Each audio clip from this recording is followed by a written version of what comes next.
Greeting interwebs, this is Jackie K and welcome for another edition of Pokemon Colosseum. Last time we made it into Regum Tower, explored around this lobby area, refinding Rozo, the Pokemon trainer that we stole the Kulava, who is now called Red the Typhlosion, from. And we got a little bit of insight from NPCs, but nothing too important. Today, we might as well go up this elevator because the secret agent man is actually Silva. I know, it's shocking he actually pulled off a good disguise for once. Hopefully, once we're up there, we can find the head of Cipher, him or herself. I wonder who it could be. Perhaps it was foreshadowed already, and we already know? Nah. Let's just take in the beautiful sight of the elevator, which actually isn't that long, which is good because I was worried I wasn't going to have anything to talk about. And what do you know? Look what we have here. Oh, you finally reached me. I must say I'm impressed. I did not remember the voice of this guy. What is it, Rui? I welcome you to Regum Tower. My name is Nescar. Yes, I'm going to say it like that. Yeah, I met in Panic City. But you weren't expecting that we would be fighting out Cipher, and the fight would be against Cipher, right? Right. Taking the Cipher down, starting with you, or ending with you. Either way, you're going to be involved in the demise of Cipher. One way or another. We're gonna get him, we're gonna catch him and chase him to catch him. But first, might as well check out this little area because it's significant. You see here, there's a healing machine and a PC. Yes, we finally got a save point that does not require backtracking through half of the tower just to use. That's incredible.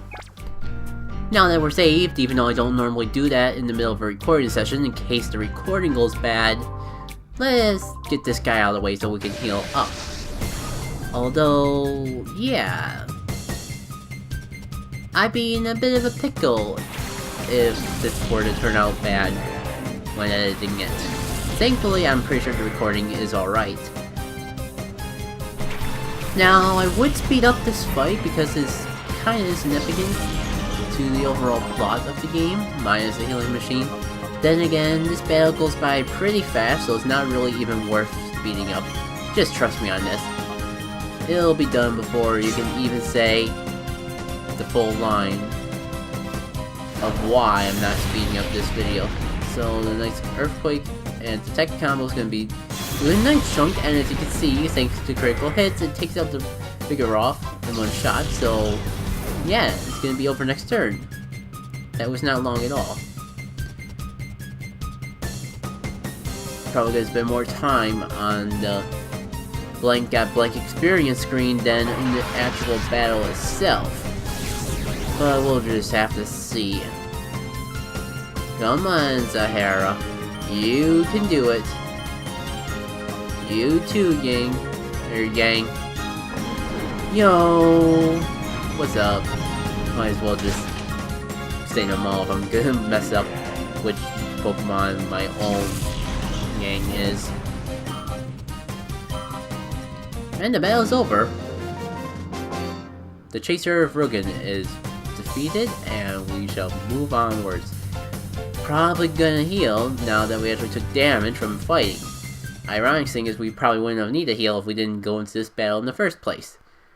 Especially considering of the process of depositing and withdrawing Pokemon. Alas, it's all done. You know what that guy has, you know what to prepare for if you want to get healed. Now with that all done, let me just save again, so I can actually make a new recording session before things go horribly wrong. And pursue after Nescar. All we gotta do is go up the— not that elevator!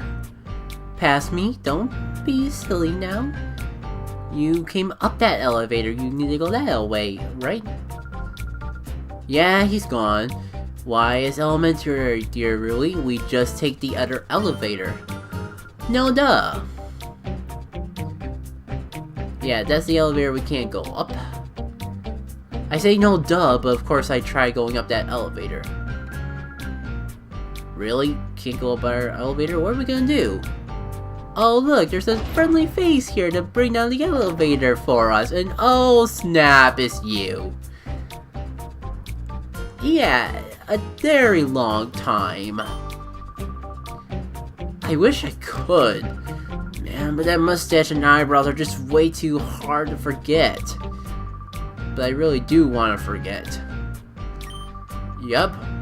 Guns up. Boss of Team Snagman's here. And I will forget it if I so dang please. Even though I just said it's impossible to forget.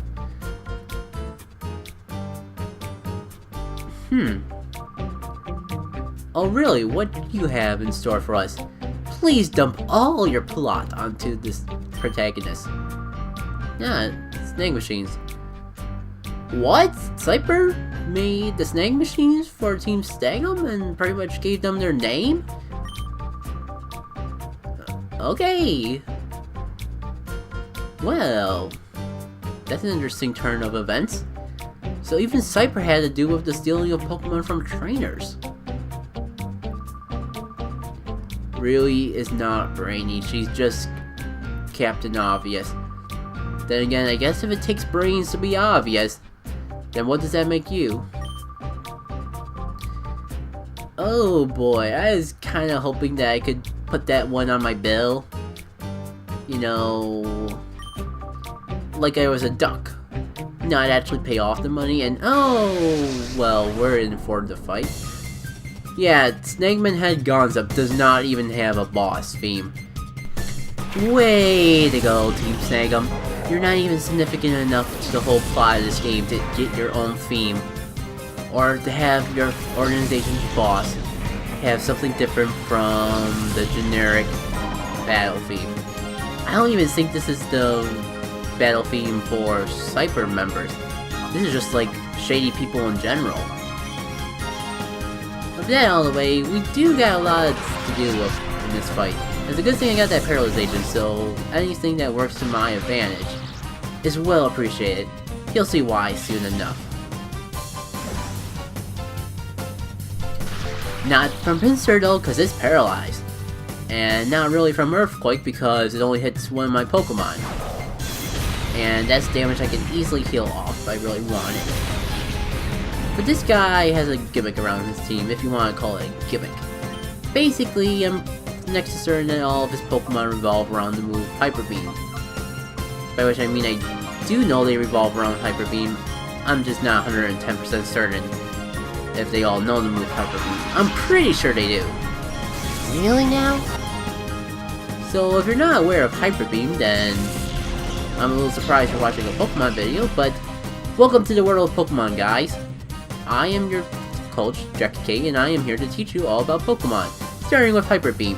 Hyper Beam is a relatively powerful normal type move, especially in this generation, when normal moves are always physical attacks. So physical attackers can use them, even though it would eventually become a special attack. Basically, you do a whole chunk amount of damage, one of the strongest normal type moves in the game. But in exchange, you have to spend your next turn doing nothing. You can't even swap out. So, it's a bit of a risk and reward. You can combine it with other Pokemon to make it a bit less risky. Like, a famous example on the internet is to take a Slack King, give it Hyper Beam, and it'll trump the turn that it normally do Hyper Beam. So the turn would normally have gone to waste anyways. I think you might even be able to swap out, because it depends on if Tron takes priority over the recharge effect for Hyper Beam. And I would have to actually look that up to be certain. Gonzup here is pretty confident with not using Hyper Beam though, and I can't really blame him when he could just Giga Drain my water type like that. Thankfully, Blizzard's gonna hit, and yeah, I kinda wish it would have taken up the harm on him, but what are you gonna do? Is it gonna at least do a good amount to the shift tree, assuming that it doesn't dodge the attack? And the reversal is pretty much the final clue that Narati, you could be so much more useful, but you just sometimes fail with pulling your own weight. Speaking of Pokemon that are famous for not pulling their weight, welcome out, Puffluck. We hope that you do better than normal. On the bright side, I have Cold Red here, so I'm going to be doing a good amount of damage to this Shift Tree either way. Here's to hoping that I can just take out the Harmonion with the Mega Drain. Jump Puff is pretty fast, though apparently not faster than Cold Red. And wow, that wasn't even a one-shot. It was close, but not quite. That's a bit disappointing. At least the Harmonion is not going to do anything to us this turn. Or should I say, it won't do anything for us to battle, because it goes down! But what is Shift Tree gonna do? Let's see. It can't do grass type moves because both my Pokemon resist it. Oh, it's just gonna go for the Aerial Ace. Well played, man. Well played. You know, for making a big deal over him having Hyper Beam and liking to use it, I don't think he has yet to use Hyper Beam in this battle.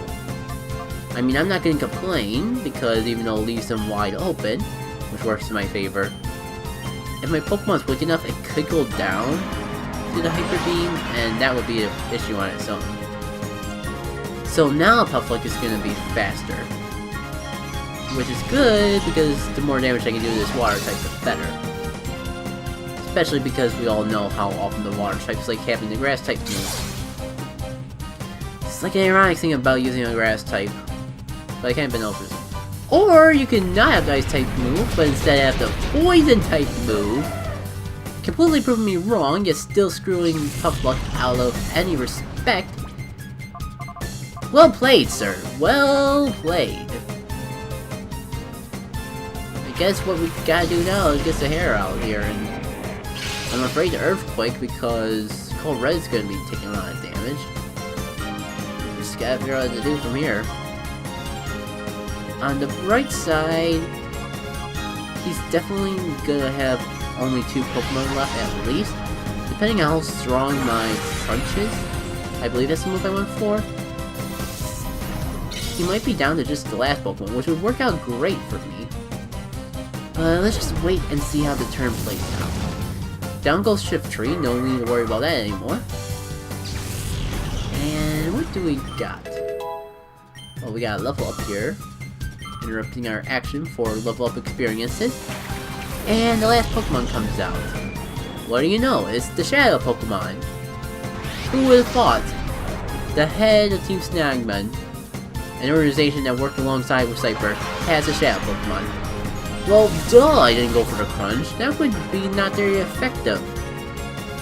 Silly me. Of course I would have gone for the Dragon Breath. Now it's just us versus Skarmory, which is great, because I don't have to worry about being ganged up on. I can actually gang up on it, and I don't have to worry about any other of his Pokemon damaging me while I am trying to weaken it. I guess I'm going for the Dragon Breath here to get that paralyzation, since Puffluck is out of the picture unless I use a revive. But with that paralyzation, there's no need to revive Puffluck. Now it's just a matter of being extra careful not to take out the Skarmory by mistake. And man, is this gonna be a tight fight to try to snag this thing. It's hard to say this, but we're just gonna have to wait and see what I mean by that. But bringing in Dark Knight here will be useful in not taking it out, considering both the moves are being resisted. Although considering how weak both those moves are with Umbreon stats, it would have been nice if this was the generation that Steel types no longer resisted Dark. But at least it allows me to get a decent amount of damage off, because the Crunch here will be resisted. And this could be a bit of a slow and tedious process. But thankfully it doesn't go on long enough to be worthy to speed up that little section. Trust me on that. We're going to be getting into some interesting points with this snag very soon. With the sun gone, okay, let's be honest, that meant nothing at this point. One more faint attack and perhaps a Crunch will be enough to weaken it. And let's see here. I'm kind of pushing my luck here. Yeah, this is kind of... Oh, the clench. And you know what? You know what, guys? Shadow Pokemon. Remember what move all Shadow Pokemon have? Shadow Rush. You know, Shadow Rush. That move that does recoil damage. Oh my god, I should have realized that before having both of my Pokemon attack the Skarmory. It's gonna come down to like catching in the ball before it can attack. Because at this point, there's no reason for it to just not go straight for that Shadow Rush and be like, BAM! I'm out of here, man! You're not gonna snag me! But, let's see, come on, catch it, please? No! That was an Ultra Ball. And look how easily it got out. Thankfully, the Fool's going for the Steel Wing again. I guess it's like they don't train the AI to like intentionally try to make it as difficult to snag as possible and just like treat it as a normal Pokemon that assumes that it can't be snagged away. If the AI worked like that, that's a blessing in disguise. Let's throw this other snag ball though, and since it's a timer ball, hopefully this will work better. I swear guys, if this works, this is just like confirming my theory that the Shadow Pokemon doesn't have to be out, and it's just depending on how long the trainer fight goes, but it did break out. So, percentiles, guys. Percentiles are just that, random.